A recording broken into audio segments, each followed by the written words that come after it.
amamos verdadeiramente, porque o nosso Deus ele não divide a adoração com ninguém. A nossa adoração, o nosso coração, a nossa vida tem que estar centrada na vontade de Deus. O altar para oferecer louvor e sacrifício ao Senhor, ele tem que estar limpo. Não pode ter mistura. Posteriormente, o livro de Levítico ele vai detalhar que se os sacerdotes trouxessem fogo estranho para o holocausto, eles eram consumidos vivos, porque Deus não se mistura com o que é profano. Deus nos selecionou para sermos santos como Ele é. E quando nós nos posicionamos, quando nós permitimos que o Senhor restaure o nosso coração, transforme a nossa mente, nós podemos ser como Elias, quando ele enfrentou os profetas de Baal, que eles estavam lá dançando, gritando, chamando, chorando, um desespero medonho e nada. Deus deixaram ele lá, e Elias lá, ó, grita mais alto, eles estão dormindo. Mas foi só Elias obedecer, que ele chegou e ele orou no altar do Senhor. Deus mandou fogo do céu e não sobrou uma pedra do altar. Porque o nosso Deus, ele é poderoso. E basta nós obedecermos a sua palavra.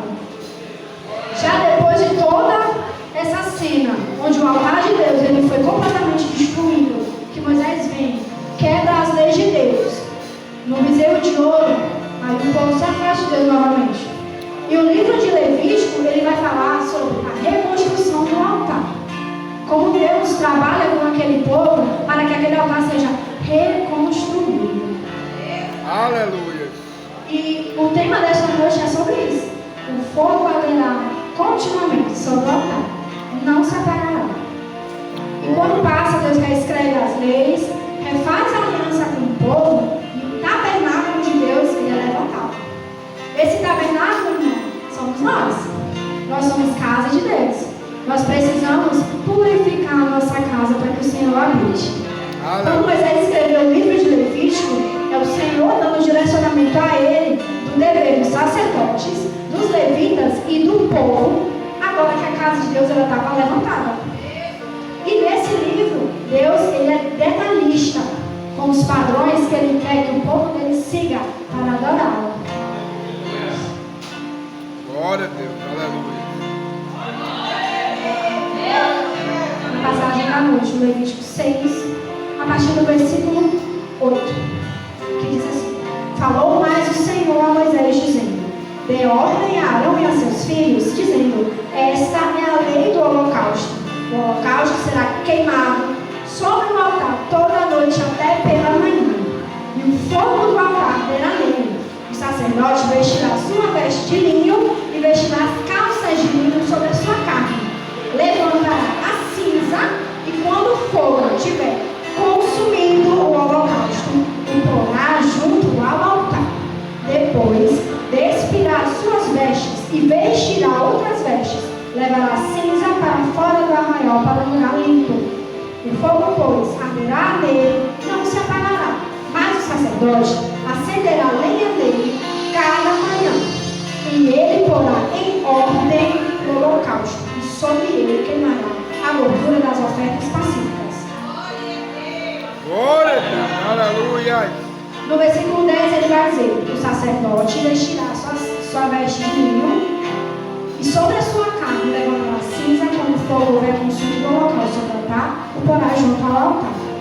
Nós vemos como Deus é detalhista no livro de Levítico, porque para ele os detalhes importam. Nós pensamos que Deus, por ser Deus, na facilidade que Ele tem para criar as coisas e cuidar de nós pensamos que Deus ele não age nos detalhes. Mas Deus, irmãos, Ele é um Deus detalhista. Quando você pega um animal que foi criado por Deus, você vai estudar a anatomia dele, é uma anatomia muito complexa. O ser humano é a maior complexidade que Deus já criou. Todo o conjunto do ser humano, tudo, se uma coisinha sair do lugar, a gente desanda. Aí onde vem as doenças,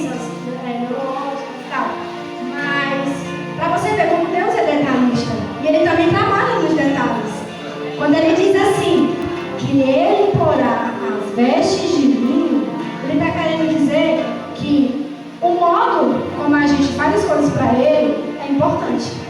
Porque quando a gente vai servir a Deus na igreja, não é de qualquer jeito que a gente pode sentar aqui, achar que Deus vai receber só porque eu estou cantando. Nós não somos nada. Nós somos feitos para adorá-lo. Então quando a gente chega aqui, a gente tem que se atentar aos detalhes de Deus. Nós precisamos orar, nós precisamos nos consagrar, nós precisamos dedicar o nosso tempo para que o Senhor nos enche e para que nós venhamos servi-lo por amor e não por obrigação. Porque o servir, Deus nos chama a fazer, é por amor. Samuel, quando ele foi oferecido ao Senhor por Ana, Deus não deu Ana. Ana não deu Samuel de qualquer jeito. Ela fez uma promessa ao Senhor desde antes da sua concepção. Se o Senhor me der este filho, ele o servirá todos os dias de sua vida. E Samuel, ele entendeu esse propósito. E até o último dia de vida dele, ele serviu ao Senhor. Sem deixar que a voz de Deus, se atentando à voz de Deus. E quando nós servimos por Deus, nós não podemos seguir por preguiça ou por desleixo. Porque o nosso melhor para Deus tem que ser puro. A nossa adoração ela tem que subir ao Senhor com um cheiro suave e agradável ao Senhor. Aleluia. Aí você vem para um culto desse, recebe a oportunidade e pensa, meu Deus, o que é que eu vou fazer hoje porque Deus me chamou? Nem sequer tira um tempo para se consagrar em casa, para poder ofertar o seu melhor ao Senhor. Como é que nós queremos o melhor de Deus para a nossa vida, se nós estamos servindo Ele de qualquer jeito? O servir ao Senhor, ele precisa ser ali, constante e por amor, principalmente com amor. Prosseguindo para o versículo 12, que ele diz assim: o fogo arderá sobre o altar e não se apagará, mas o sacerdote acenderá a lenha nele a cada manhã e sobre ele porá em ordem o holocausto, que queimará a gordura das ofertas pacíficas. Na parte que ele diz: o sacerdote acenderá nele a cada manhã a lenha. Quando a gente traz isso para a nossa vida, esse detalhe que Deus chama a nossa atenção é para a nossa constância. Porque não tem como nós termos uma vida consagrada ao Senhor sem uma busca contínua. A nossa vida com Deus, a nossa caminhada com Deus, ela precisa ser constante. Ah, mas eu não estou sentindo vontade de ler a Bíblia hoje. Leia. Não estou sentindo vontade de orar hoje. Ore. Porque além da constância, você pratica a disciplina. E nós somos discípulos de Cristo. Nós precisamos estar perto dele. Para estar perto, precisamos criar conexão, intimidade, profundidade. E como é que nós conseguimos isso? Através da constância. É uma vida de oração, é uma vida de busca, de renúncia, de jejum, de consagração. E deixando que Deus trabalhe em nossas vidas. Nós precisamos da constância para que Deus continue com o fogo aceso. Porque quando Deus acende a chama pela primeira vez, ela precisa ser mantida acesa. Se o sacerdote deixasse de acender a lenha um dia, eu tenho certeza que o fogo ia se apagar. Então nós precisamos colocar lenha naquilo que Deus nos entregou, para que nós venhamos desfrutar a presença de Deus na sua mais pura intimidade.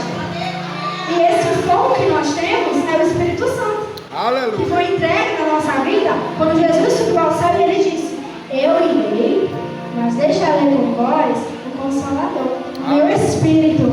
E é esse Espírito que nós temos que vivificar todos os dias, mortificar a nossa carne todos os dias e vivificar o Espírito através da oração, através da leitura da palavra e através da comunhão com Deus. Aleluia.